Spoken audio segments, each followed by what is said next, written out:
I'm about to show you the exact moment that your phone steals your life. It happens to me, and when you see the numbers, you'll check your own screen immediately because the numbers are alarming. The average American checks their phone 96 times per day, kind of a lot. That's once every 10 minutes. In fact, by the time you watch this video, you'll potentially have checked your phone 2 or 3 times during the video. Sorry for me. Sorry for you. Shame on you. But the terrifying part is we're not just checking, we're disappearing into this endless hole of consumption. I'm Diego, D-I-E-G-O, and I must admit I'm a Pawn Stars addict, or recovering addict, maybe is the better way to say it nowadays. But there have been a lot of times in the recent past where I have sat down to do work and have my brain say something like, hey, let's watch some Pawn Stars. I always decide to give in, check what the old YouTube has to show me in terms of Pawn Stars, and, what's the harm in that? An hour later, my work window has closed and I've accomplished nothing except becoming a little more knowledgeable about things that I don't really need to know about. I feel like a total loser. I failed myself. Rinse and repeat this a few times a week and productivity quickly goes downhill. And the worst part of this is I don't even like the show that much, but I get sucked into the show watching what someone else was bringing into pawn and how much they would get for it. One video would turn into 2 and 2 would turn into 3. And there was always, just a few more minutes. Let me get to the 15-minute mark of the hour. And then, so it's 18 after. I might as well just wait till 6:30 to start my work now. There was always these excuses coming up. It was like I'd been in a trance, mindlessly consuming video after video, while my actual life, the one where I could create something meaningful with my kids, for myself, for the world, like hopefully these types of YouTube videos, and build something, but I didn't do any of that. I just sat there comatose-esque watching. And if I had to describe a loser moment in my life, then this was one of them. Snapshot from God, take this picture, and it would say, Diego, that's one of those times when you were exhibiting loser behavior. We need to fix that. And today we're going to look into fixing it. That metaphorical image made me realize something. We're living in what I call a consumption trap. And if you ever felt a strange emptiness after hours of scrolling and wondering where your day went, this might help you change how you think about your time forever. In this video, I'll show you a 5-step system that helped me reclaim hours in my life on a daily basis, and I'll give you a question that will have you seeing your phone differently forever. Let's get into it. I'm Diego, D-I-E-G-O, and you're watching the video version of my newsletter, Seeding Thoughts, where I write about things that matter to me. I hope it helps. If it does, let me know in the comments below. Now back to today's content. Here's a statistic that will blow your mind. The average American spends 5 hours a day looking at their phone.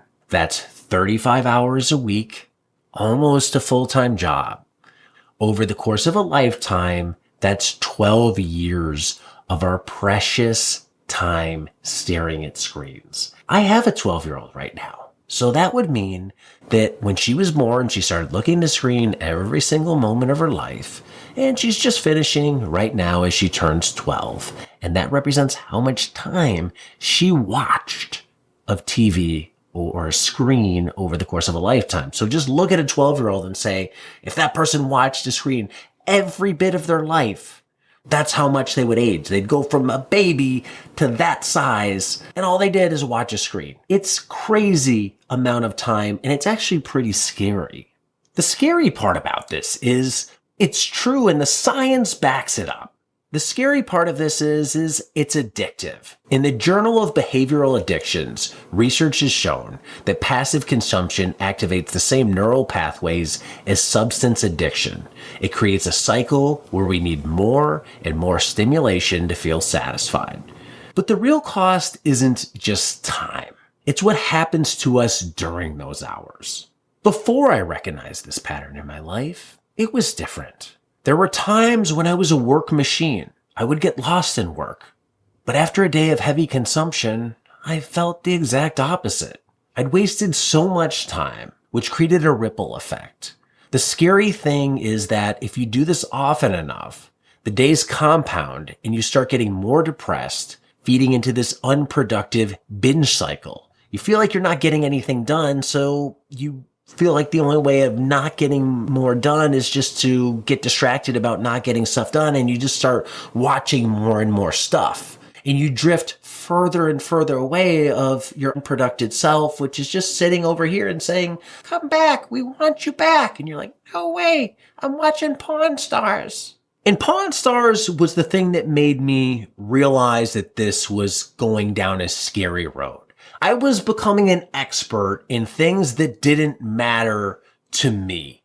They mattered to YouTube. They mattered to whoever created Pawn Stars. They mattered to Rick and Corey and Chumley, who were getting revenue off of Pawn Stars. But none of this mattered to me. It was interesting stuff to learn about, but it's not stuff I needed to learn about. I could tell you everything about the people in the show, the good buys, the bad buys, the forgeries. But where did it get me? It got me nowhere. I wasn't making my own thing. I wasn't leaving my own mark in the world. I was just consuming the scraps of what somebody else had made. I was like the remora around the shark. Pawn Stars ate the fish, and I was just eating the scraps off of whatever Pawn Stars had done. I don't think that's a good way to go through life. And of course, research says the same thing.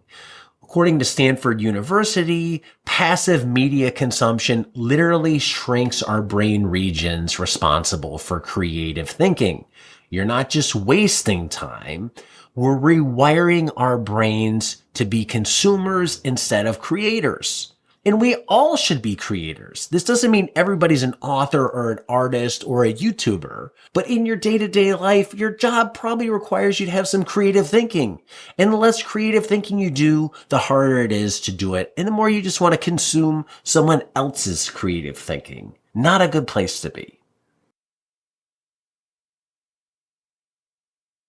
But here's where the story gets interesting. What if I told you that flipping this balance, becoming a creator more than a consumer, could transform not just your free time, but your entire sense of purpose? Now, what I do when it's been a long day and I still have time allocated for work, I hear that YouTube voice calling me, Diego, just watch a little bit.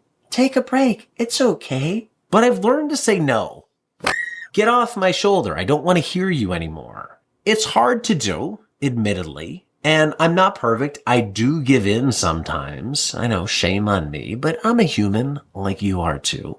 And starting is hard, but what I learned is if I start saying no, then I can make some progress, and some of my best work has come at times that would have otherwise been squandered.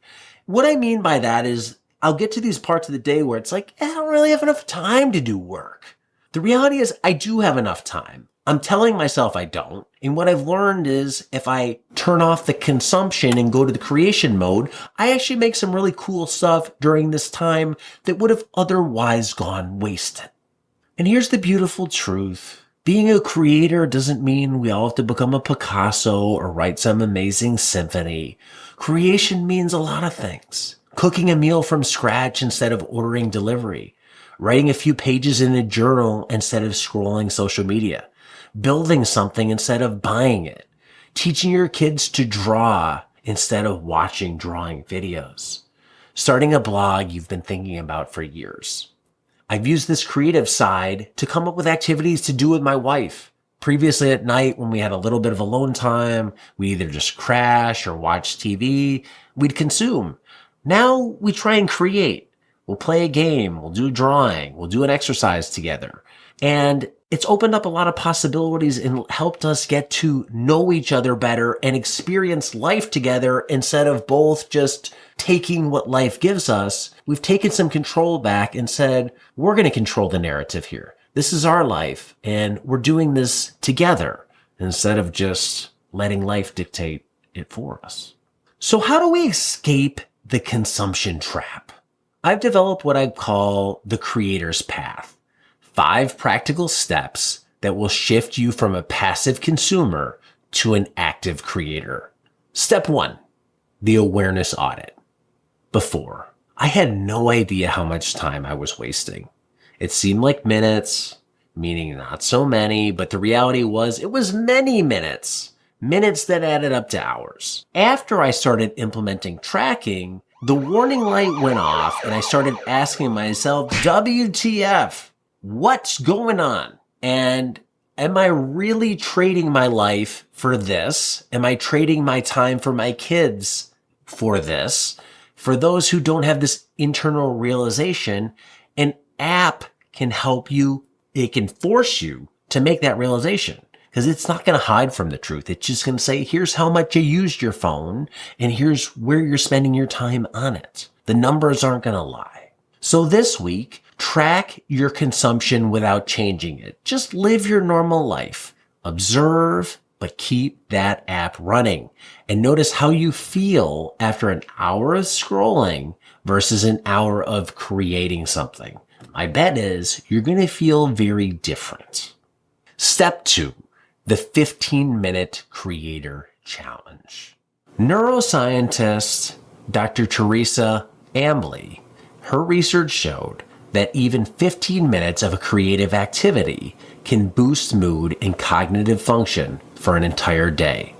Now, whenever I have a few minutes free or to kill and I find myself looking for something to watch, I ask myself, what can I do for me instead?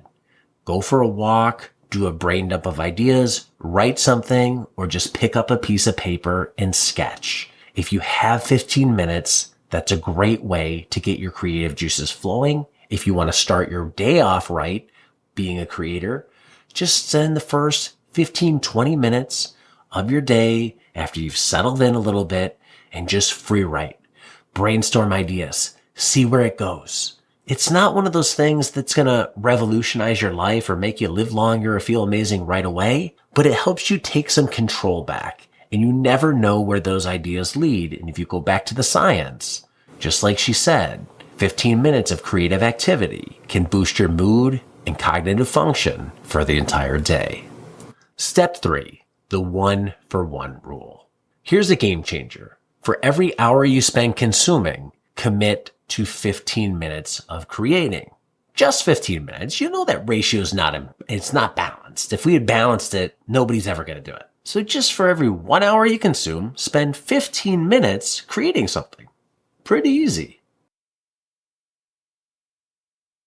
Step 4, design your environment. Your environment either supports consumption or creation. For me, this means how easy is it to access things like YouTube? If I'm sitting at a computer, YouTube is forever accessible, so I could use software to block it, or I have to mentally train myself to block it. If I'm near a TV, it's easy to turn a TV on. So one solution to getting away from the TV is just don't sit near a TV. If I want to just work on writing, oftentimes I'll take my phone and put it on the charger where I can't easily get up and get to it. So create that environment that works for you. If you're somebody that's into writing or sketching or journaling, create that environment. Have pens out. Spend a little bit of money on a notebook that resonates with you or a pen that you really enjoy using.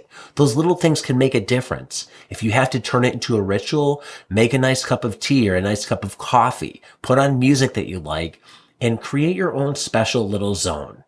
In a world that is constantly bombarding you from the outside with their things, this gives you a way to take some time back, push all those incoming disruptions away, create your own little bubble, and be in your own world where it's just about you and your own thoughts.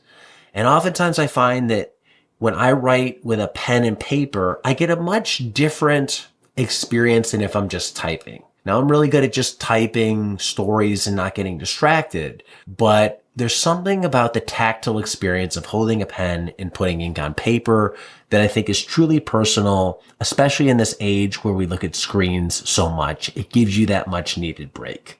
Step 5, find your creative community. Find someone who can give you accountability or a community that can support you around your creative work. Who can you connect with? Who can you share your work with so you can support each other and motivate and energize each other for creation? This could be something you could do with a kid. Kids love to create stuff.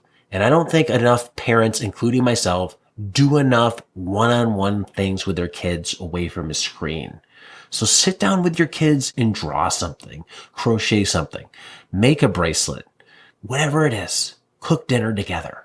It's a shared experience that lets you connect. So you can encourage each other to do this. You can support each other. You can have fun. You can build bonds doing this. And if you do it once, you'll probably want to do it again. And the more you do things, the more you'll crave them. And hopefully you'll break that cycle of screens for you, screens for your kids. And instead you'll go offline and do something together.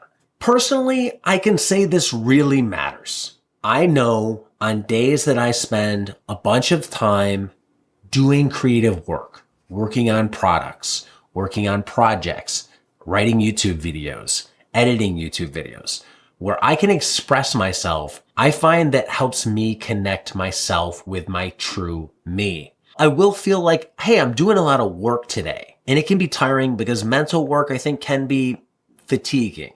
But the weird thing is, I'll say, I wish I had time off. And on the days that I have off where I just consume stuff and scroll around the apps on the TV or try and find something to watch, I didn't do anything that day and I quote, feel rested, but I don't feel energized. So for me, I've learned that my most productive self, my most energized self, my most best self is on days where I can do my own thing, where I can create something on the computer, on paper, in the garden, in the kitchen, and not just receive things that other people have created. And it makes sense, but the research also backs it up. The Journal of Positive Psychology shows that people who engage in regular creative activities report 40% higher life satisfaction and significantly lower anxiety levels. And the most surprising discovery that most of you will have is creating gives more energy than resting. Just like I said, when I sit on the couch, I might be rested, but I don't have more energy. After an hour of writing or building something, I feel recharged. I feel more of me. After an hour of sitting on the couch, I may have rested, but I feel way less energized than I would have if I had been doing something. Now here's the truth. Most people will watch this video and do nothing. Well, nothing in terms of change. They'll still watch a lot on their screen. But if you like this and if you feel inspired, try something. Follow this creator's path this week and you'll experience something different in your life. You'll probably connect with something that's more of who you want to be. And you'll move your life closer to the direction that you want to go. And these types of small changes can often lead to bigger changes that swerve the course of your life forever. Your creative journey starts right now. Not tomorrow, not next week. Here's what I want you to do. Put this video into practice immediately. Step 1, put your phone in another room. Step 2, grab a piece of paper or open a blank document on a laptop. Step 3, spend 10 minutes creating something, anything, a drawing, a brain dump, a poem, a story, a product that you want to make, a business you want to start. Just let your brain run free. It might be hard at first, but once you get writing, you'll find yourself writing more. The hardest part is putting the first few words on a page, so just put something down and see where that goes. And step 4, after you're done, notice how you feel. Think about how do you feel then compared to if you have spent 10 minutes just scrolling TikTok, Instagram, or watching some sort of YouTube video unlike this one that didn't make you a little bit better each day. Then come back and tell me what you made in the comments below. I'm always curious what people do and how these videos resonate. I hope you enjoyed this video. If you did, let me know below. If you want to subscribe to my newsletter, Seeding Thoughts, which talks about topics just like this, making your life incrementally better, one small step at a time. You can find the link to subscribe below. Thank you for watching, and until next time, be nice, be thankful, and do the work.